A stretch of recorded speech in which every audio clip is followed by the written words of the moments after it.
contrairement à certaines analyses, que c'est vraiment l'avenir.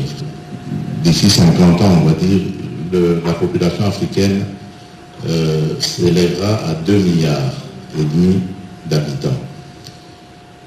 C'est vrai, c'est une démographie galopante et cela peut causer certaines inquiétudes, mais moi, en tant qu'Africain, dirigeant africain, je dirais, c'est un atout.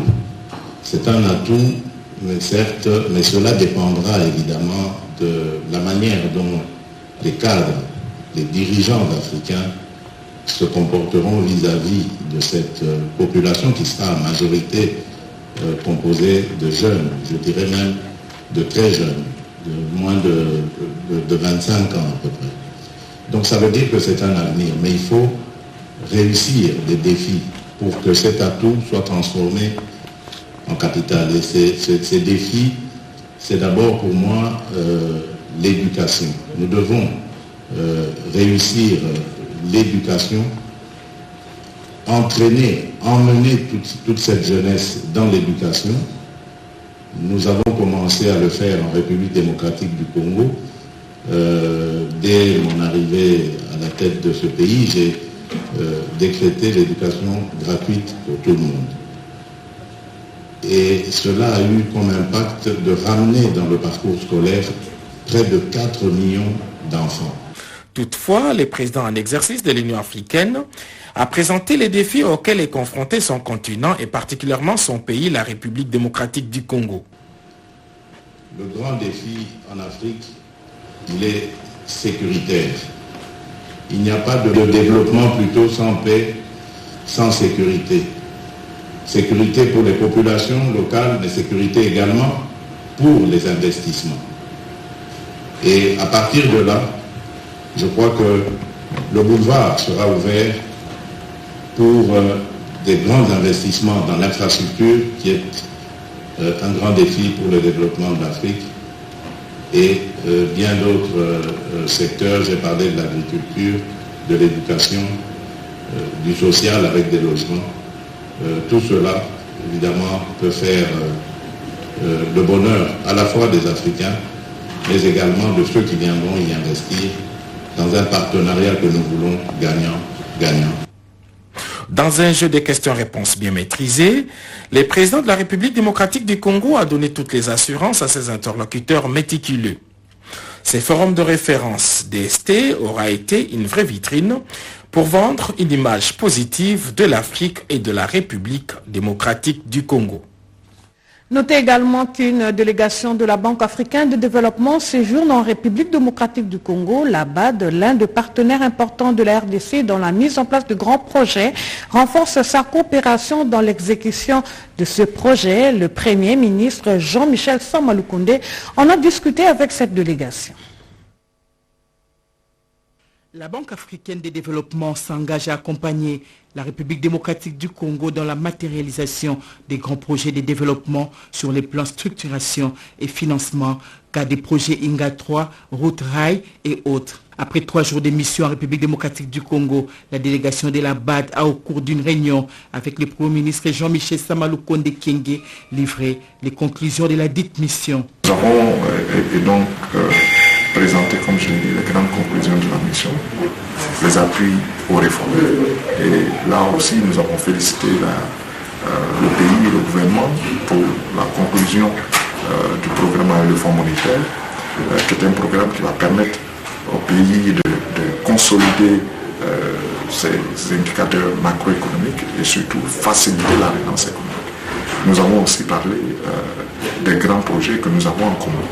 Et nous avons insisté sur le port de Banana, qui pour nous doit se réaliser le plus rapidement possible. Et les grandes connexions, des projets routiers, de connexion des provinces. La nomination de Jean-Michel Sama Lukonde Kyenge à la tête du gouvernement congolais, salué par la BAD, est qualifié de renouvellement dans la conduite des affaires de la République démocratique du Congo. Nous avons senti un renouveau dans la conduite des affaires publiques, la conduite de l'économie de ce pays et surtout dans les relations entre la RDC et la communauté internationale. La Banque africaine de développement compte mobiliser son énergie et mettre le moyen pour accompagner la vision du chef de l'État sur la relance de l'économie verte qui implique la participation de la jeunesse et cela pour rendre l'agriculture de la République démocratique du Congo compétitive. Et dans le même registre, le ministre des Finances, Nicolas Kazadi, et le directeur général du Bureau régional de développement de la BAD pour l'Afrique centrale, Guessane Serge Marie, ont échangé sur le voies et moyens des redynamisations de la coopération qui lie ces deux partenaires, et c'est en vue d'améliorer les conditions de vie de la population, notamment dans le secteur de l'énergie, avec le financement du projet INDA 3. La République démocratique du Congo et la Banque africaine de développement s'engagent à redynamiser leur coopération dans plusieurs secteurs en vue d'améliorer les conditions de vie des populations. Au cours de cette réunion présidée par le ministre des Finances Nicolas Kazadi, il était question d'examiner quelques sujets pour relancer et renforcer le partenariat entre les deux parties en cette période de Covid-19. Le ministre des Finances a évoqué l'importance du plan national stratégique de développement PNSD devant permettre à la République démocratique du Congo d'optimiser la mobilisation et la gestion des ressources pour booster la croissance économique. Nguessam Serge Marie, directeur général du Bureau régional de développement de la Banque africaine de développement pour l'Afrique centrale, s'est montré très rassuré par l'engagement du gouvernement de la République à travers le ministère des Finances. Nous sentons un souffle nouveau. Les échanges ont été très francs et très fructueux et nous avons parcouru bien sûr les questions de programmation, les questions économiques, mais surtout l'importance des grands projets stratégiques. Cette réunion entre le ministre des Finances et la Banque africaine de développement a examiné les grands projets stratégiques, en l'occurrence celui des infrastructures routières. Très concrètement, il a été décidé de construire la route Lubumbashi-Mbujimayi en 2022. Lutte contre l'errance des adolescents, l'élu du peuple, l'honorable Jean-Marie Lukulassi, en fait son cheval des batailles. Le G24, cette structure qui lutte contre la délinquance juvénile, s'est dotée d'une brigade de protection de l'enfant et des jeunes dans la ville-province de Kinshasa. La délinquance juvénile est un fléau qui a traversé les générations, un chancre qui détruit les communautés. La prévention épargnera plus de délinquance. Les enfants qui courent les rues de Kinshasa, les jeunes qui tournent les pouces à longueur de journée et s'adonnent à la consommation de substances hallucinogènes. La société s'effrite en qualité, l'insécurité bat son plein avec des gangs qui s'affrontent tous les jours, le vol à l'arraché gagne le terrain. Avec la natalité élevée que connaissent les villes comme Kinshasa, l'anticipation de la délinquance devient une urgence. L'honorable Jean-Marie Lukulassi Massamba a pris à bras le corps la question et usera de ce qui est à son pouvoir afin qu'un début de solution structurelle soit envisagé. Comment s'est organisée dans le passé la lutte contre cette errance des adolescents et jeunes? Mama Mulumba a dirigé une brigade de protection de l'enfance rattachée à l'hôtel de ville de Kinshasa. Et sur instruction du chef de l'État, l'honorable Jean-Marie Lukulassi Massamba et la G24 ont fait appel à ses services, vu son expérience, pour proposer des solutions meilleures à Kinshasa aujourd'hui. J'accepte ce que l'Excellence vient de me proposer là-bas, mais si on recommence avec cette brigade pour la protection de l'enfance, je crois que le tour va finir. La détermination de l'honorable Jean-Marie Lukulassi Massamba est évidente et son engagement est dopé par le soutien du président de la République, Félix Antoine Tshisekedi Tshilombo, dans la lutte contre les citoyens.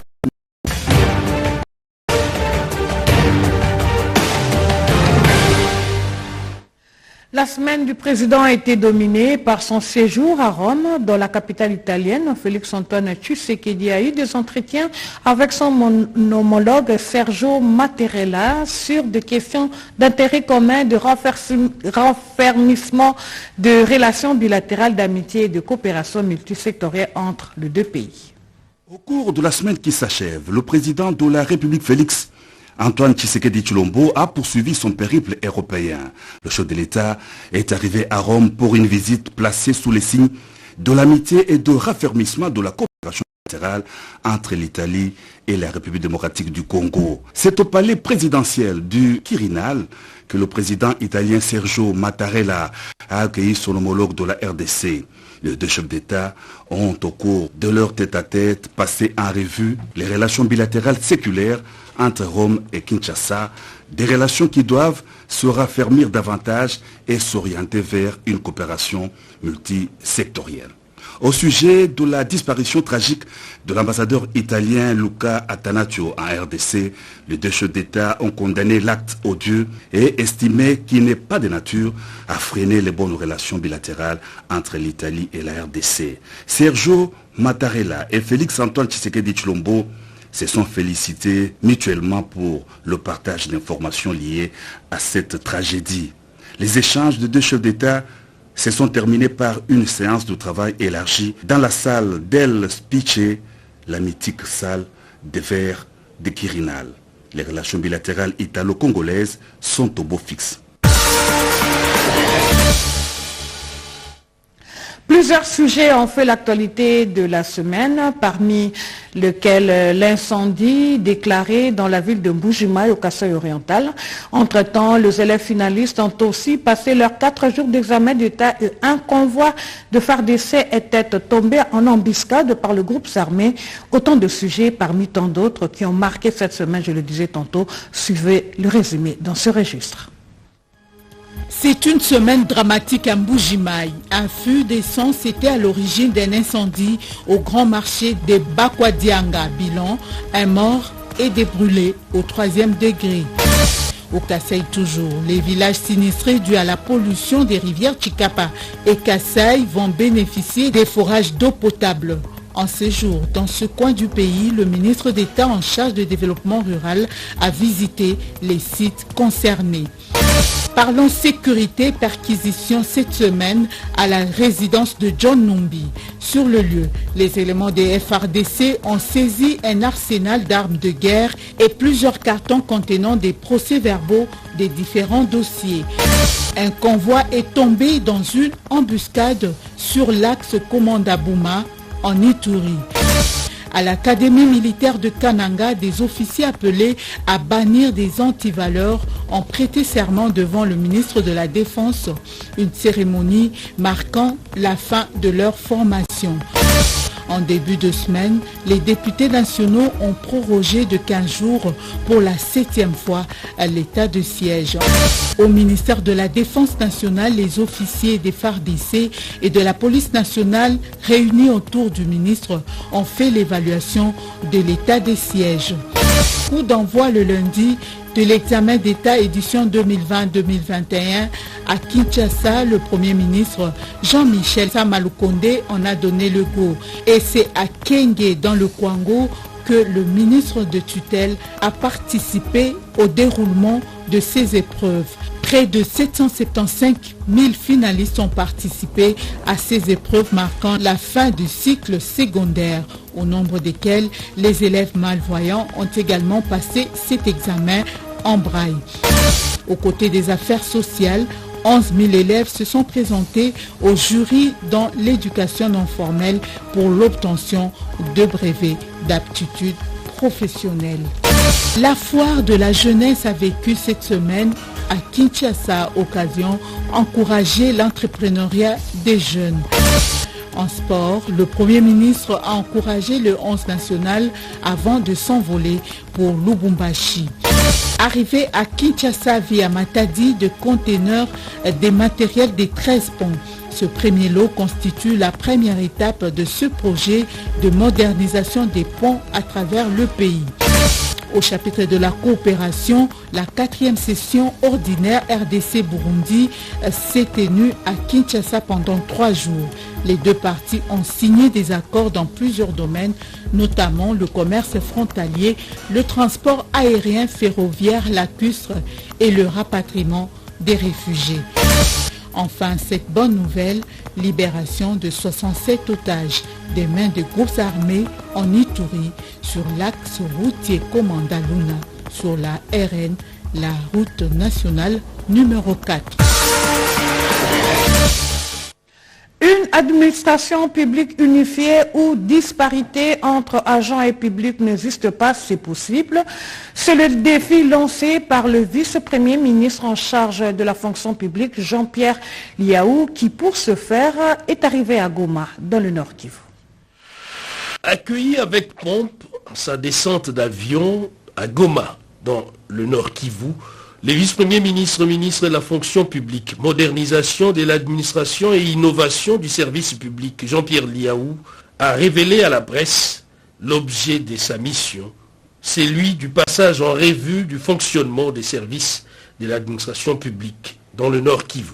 Je suis venu à Goma pour essayer de faire les points avec les autorités provinciales sur le fonctionnement des services administratifs de la province. Avant d'entamer les activités prévues dans son agenda de travail, le patron de l'administration publique s'est entretenu avec le vice-gouverneur policier du Nord Kivu.